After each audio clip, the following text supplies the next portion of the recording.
Afin de mieux parler de la situation actuelle à Gaza et également de parler des efforts déployés sur le plan diplomatique et politique afin de trouver une solution à cette crise, nous avons contacté par téléphone M. Hani Abdelaziz, ancien secrétaire général adjoint auprès de l'ONU. Bonsoir. Monsieur Hani Abdelaziz, bonsoir. Bonsoir madame.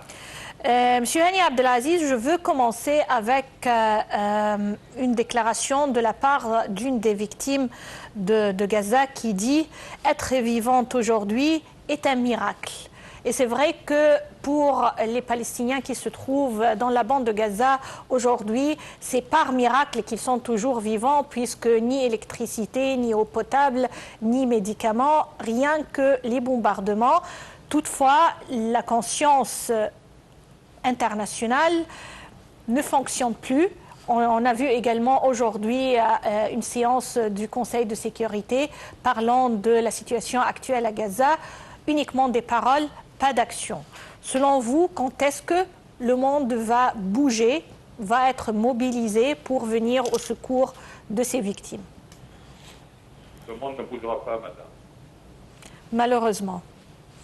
Voilà. Comment peut-on le pousser la communauté internationale à prendre des mesures afin, si pas éradiquer le problème, alléger un peu la situation pour les Gazaouis?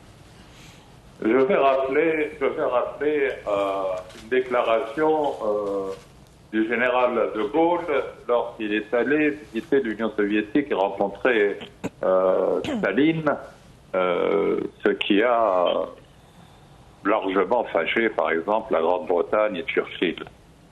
Et il a dit quelque chose de très clair et très simple.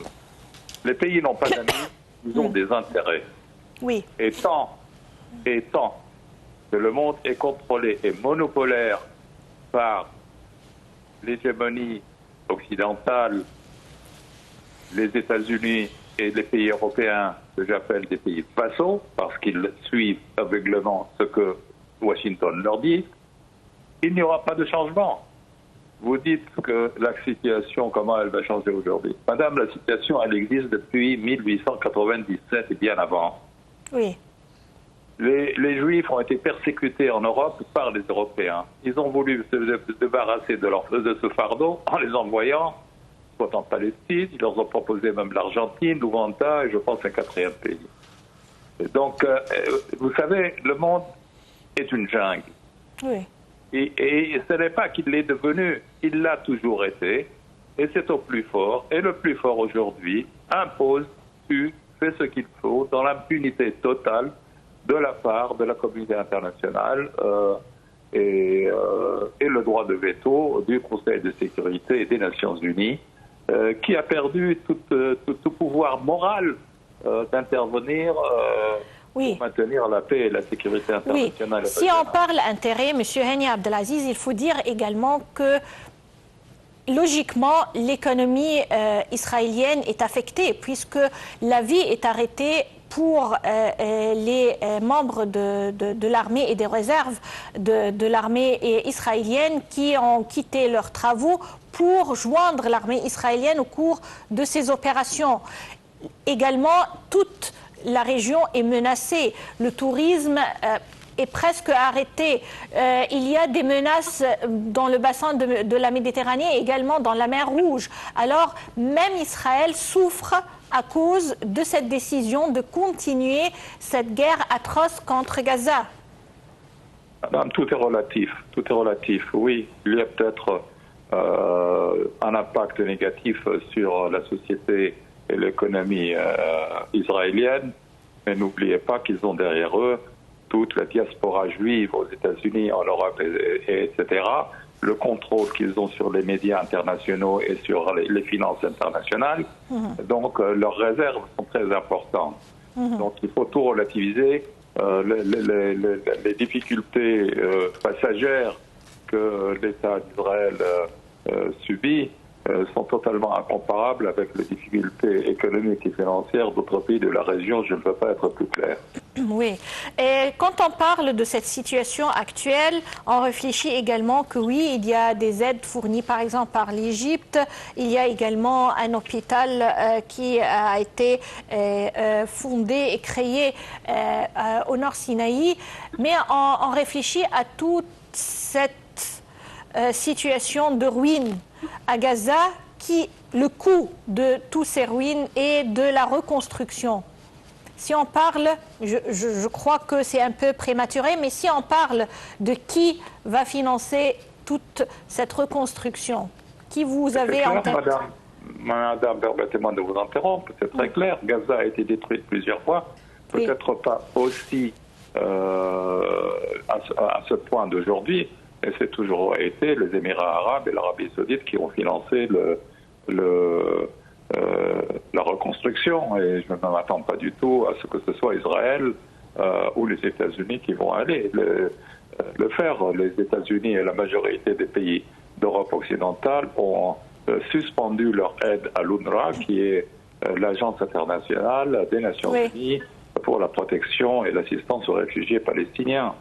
Donc je ne me fais pas aucun souci.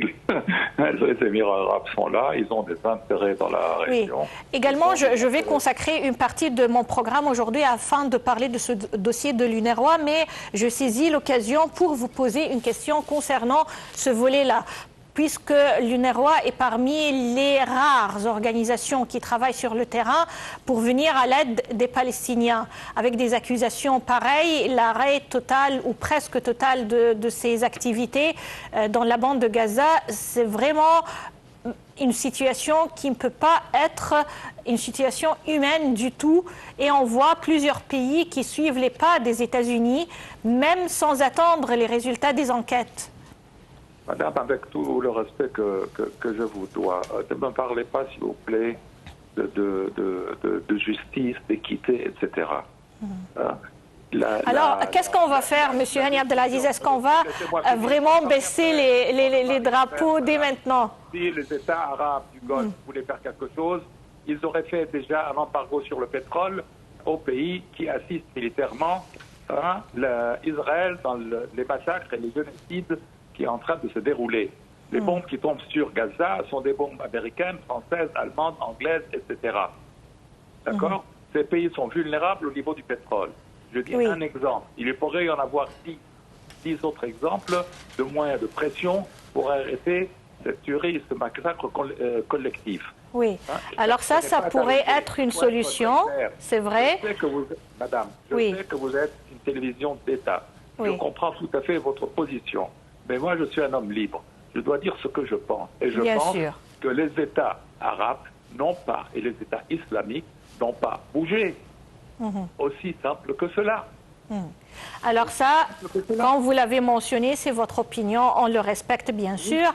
Et on appelle non seulement le monde arabe, mais le monde entier à agir pour arrêter ce génocide sur la terre palestinienne.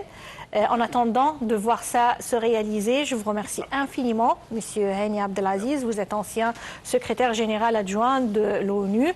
Et c'est vrai que la situation s'empire de jour à l'autre et qu'une riposte et également une solution sur le terrain est demandée. Et si on parle sur le terrain, on doit dire que les bombardements et les combats des forces de l'occupation israélienne se poursuivent toujours à Gaza. Ils ont fait des dizaines de morts en 24 heures dans la bande de Gaza, où le mouvement palestinien Hamas a dit examiner une proposition d'accord de trêve avec Israël. Les détails avec Sarah Al-Maghrabi.